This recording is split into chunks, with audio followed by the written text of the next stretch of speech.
جب لوگ غصے میں ہوں تو ان کی بات غور سے سنیں، کیونکہ اصل حقیقت تب ہی سامنے آتی ہے۔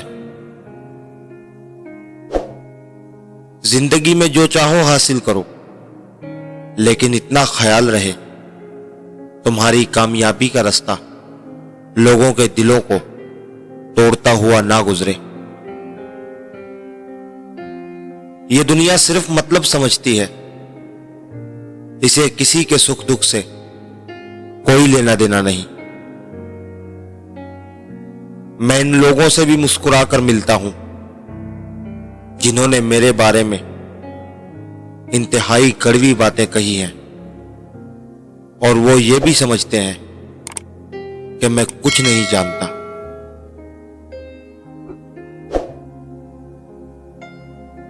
ہر بات کا غرور کر کر کسی کا دل نہیں دکھانا چاہیے، کیونکہ وقت غرور بھی توڑتا ہے اور بات کرنے کے بھی لائق نہیں چھوڑتا۔ کچھ لوگ اتنے خاص ہوتے ہیں کہ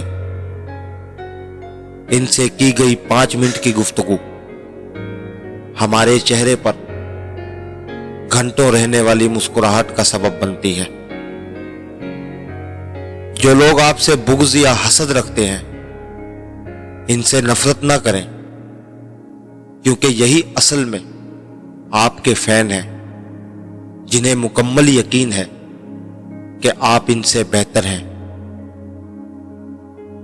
ایسے لوگوں کے ساتھ مت بیٹھو جو دوسروں کے متعلق باتیں کرتے ہیں، کیونکہ جب آپ اٹھیں گے تو اگلا موضوع یقیناً آپ کا ہی ہوگا۔ گھر کبھی تنگ نہیں ہوتے، دل تنگ ہو جاتے ہیں۔ ایک ہی گھر میں رہتے ہوئے لوگ اجنبیوں کی طرح رہتے ہیں۔ بات صرف احساس کی ہے۔ دعا ہے کہ اللہ پاک ہم سب کو ہدایت عطا فرمائے اور ایک دوسرے کا احساس پیدا فرما دے۔